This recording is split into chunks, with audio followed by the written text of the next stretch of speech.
Tigers beat Southern Indiana by 7 last night. Was that what it was, right? 6. 6. That's the math there. 97-91. Southern Indiana. Tigers opening up the Dennis Gates era at Mizzou. Our next guest was at the SLU game. He was in the Heifetz Arena. Good morning, BenFred. Good morning, McGraw. How are you? Good. How was the game last night? Pretty good. SLU looked talented. SLU looks deep. I think they should be a top 25 team. Javante Perkins, we weren't sure if he was going to be fully ready to go after returning from the knee injury. He also had kind of an ankle issue that he dealt with this preseason, but he starts. He scores a game-high 21 points. He looked smooth. He looked confident. I think he's going to get better as the season goes along as he kind of knocks the rust off. But I didn't expect him to play this well to start the season, and the Billikens roll to a pretty impressive win over a Murray State team that's not as talented as it was last season, but one that will probably be competitive in the new Missouri Valley Conference. It's what it should just joined. So I thought it was a really nice opening night for the Billikens. And Mizzou, a game nearly got away from them there late. They started letting in a ton of three-pointers late, but they were able to hold on, and first win of the Dennis Gates era. So I think there's going to be some growing pains for this team, but I do think the energy is high, and for folks who were there, they didn't like the ending, but I think they liked some of the new faces they saw and some of the improved tempo from previous teams. So pretty win for both teams on opening night, and we'll call that a win. There are some teams that went out there and lost, so at least nobody pulled a Florida State where you go out and lose to Stetson on game one. Just down the street, the Blues lost for the 7th time in a row. Let me know when we should start panicking over the Blues.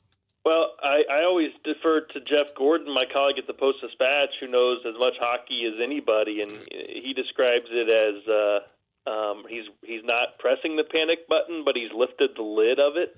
And when you lose, we're now up to 7 in a row. This one was on the road in Boston. They play again on the road at Philly before coming home when they'll play here on Thursday. But it's not looking good, and I do think there are maybe some signs, some better things are happening, but they're not resulting in wins. So this was a closer loss, 3-1, but the offense is just not getting traction, and it's a combination of the veteran guys not playing up to their standard. And then it's a combination of, these younger guys like Jordan Kyrou, where the Blues gave a ton of money to, this offseason, and he's not producing it. Jordan Kyrou's got like the worst plus-minus on the whole team, and they just handed him an 8-year deal. That's not a good thing, and it kind of tends to weigh down a team when something like that happens. Yeah, not good. I was at the game against the Islanders the other night. I just seemed, and sometimes the worst place to be is at the game. They just gave up. There were weird goals. It was just sort of strange goals. I don't know if it was anybody's fault, but it's just they're in a bad stretch, losing 7 in a row. That's not good. Yeah, and it's not going to be blamed on Craig Berube, and I appreciate what Army did last week, where he came out and basically said, look, I know how this works, a skid like this, and everybody starts talking about fire the coach, but this isn't a Berube problem. And he said, I built this team, so that part's on me, and if I built a bad team, then I'll have to go about trying to fix it, but it's going to be with the moves that are made to the roster, not the coach. And I thought that was important because, look, Craig Berube just got an extension last season. He's proven that he can win at the highest level. He's proven he can bring young players along. If the front office bet that this team's championship window could still be open and made moves accordingly, and that was a mistake, then they'll have to spend. There could be a point where this season becomes about fixing that and trying to repurpose for some sort of a rebuild. But I do think, as of right now, they're confident that they want Craig Berube leading that. And I thought that was important for Army to say that.